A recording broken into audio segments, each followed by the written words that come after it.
Bedanya silaturahim dengan mukafi.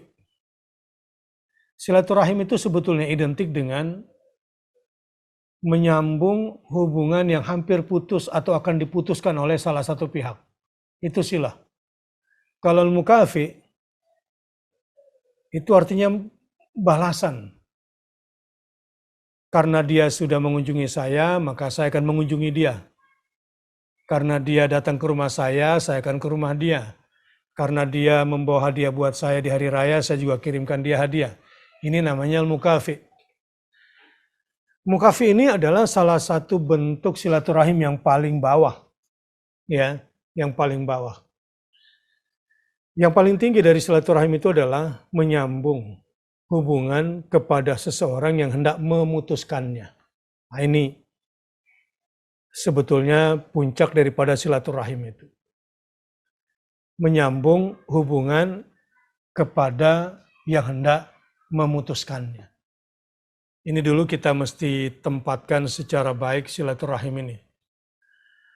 Jadi bukan begini, habis dianya nggak mau kunjungi saya juga nggak mau kunjungi dia. Nah, itu bukan silaturahim namanya. Saya kan kakak lebih tua, dia kan adik, dia yang harus mengunjungi rumah saya. Saya tidak akan kunjungi dia dulu, karena dia kan yang muda, harus mengunjungi yang tua. Nah, itu bukan silaturahim namanya. Nah, itu level-level masih mukafi di situ.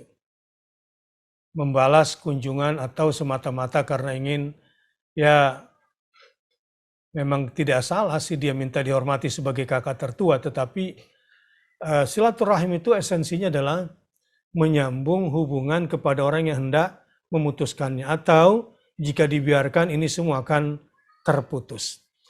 Nah, di dalam surat Ar-Ra'd ayat 21 jelas sekali. Perintah Allah Subhanahu wa taala. A'udzu billahi minasyaitonir rajim. Walladzina yasiluna ma amarallahu bih. Masya Allah. Dan orang-orang yang menyambungkan hubungan yang diperintahkan oleh Allah untuk menyambungnya. Ayyusal. Ma amarallahu bihi ayyusal. Jadi bersilaturahim ini bagian daripada perintah yang sangat penting Allah tekankan di ayat ini. Karena itu bersilaturahim dengan semua faidahnya sangatlah bermanfaat buat kita semua. Kemudian kalau kita lihat juga lanjutan ayat ini, wa yakhshawna rabbahum wa yakhafuna su'al hisab. Orang yang suka bersilaturahim itu sangat erat kaitannya dengan membangun hubungan dengan Allah Subhanahu wa taala, terutama rasa khasyah. Rasa takutnya kepada Allah. Karenanya orang-orang yang takut kepada Allah itu nggak suka memutuskan silaturahim. Dan bagi yang gampang memutuskan silaturahim, atau kita pernah barangkali begitu mudah memutuskan silaturahim, yuk kita beristighfar. Astaghfirullah wa atubu ilaih. Astaghfirullah wa atubu ilaih. Astaghfirullah wa atubu ilaih. Ya, saya mulai dari diri saya sendiri dan kita semua. Kadang ego, kadang barangkali karena emosi, atau karena kita terlalu tersinggung, kita lupa pada perintah Allah. Perintah untuk bersilaturahim. Memang kita betul-betul tersakiti. Memang betul-betul kita dikecewakan. Tapi apakah perasaan kita lebih penting daripada perintah Allah ini untuk bersilaturahim? Bagaimanapun hebatnya perpisahan, sehebat apapun pertikaian yang menyebabkan perpecahan, sebetulnya perintah Allah jauh lebih penting untuk diperhatikan ketimbang perasaan kita sendiri. Nah, ini tanpa kita sadari, akibat ego atau mungkin terluka, kita betul-betul memutuskan silaturahim. Saya kira hampir setiap kita pernah melakukan dosa besar itu. Atau yang kedua,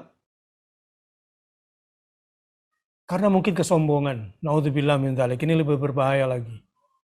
Tadi misalnya saya lebih tua, Atau dia kan saya biayai, nggak ada terima kasihnya. Atau apalah pokoknya kita merasa berjasa sehingga kita biarkan situasi keterputusan ini, silaturahim ini terus berlangsung. Nah, mungkin juga terjadi ini bukan pada orang jauh, malah yang di sekitar kita, yang di dekat kita, bahkan antara kakak sama adik. Itu terjadi. Bahkan waliyadzubillah, anak sama orang tua sengaja berjauh-jauhan, silaturahimnya terputus. Atau yang serumah tapi seperti minyak dan air. Apapun persoalannya pada kesempatan yang berbahagia ini di masa Idul Fitri ini, mari kita lebih utamakan perintah Allah untuk bersilaturahim atau menyambung yang wajib untuk disambung dan mencoba untuk menomorduakan perasaan kita, kesakit hatian kita, dendam kita, emosi kita. Karena bagaimanapun itu tidak akan menyelamatkan kita semua. Dan orang yang gampang memutuskan silaturahim biasanya karena tidak takut kepada Tuhannya. Dan karena kurang beriman kepada hari akhirat.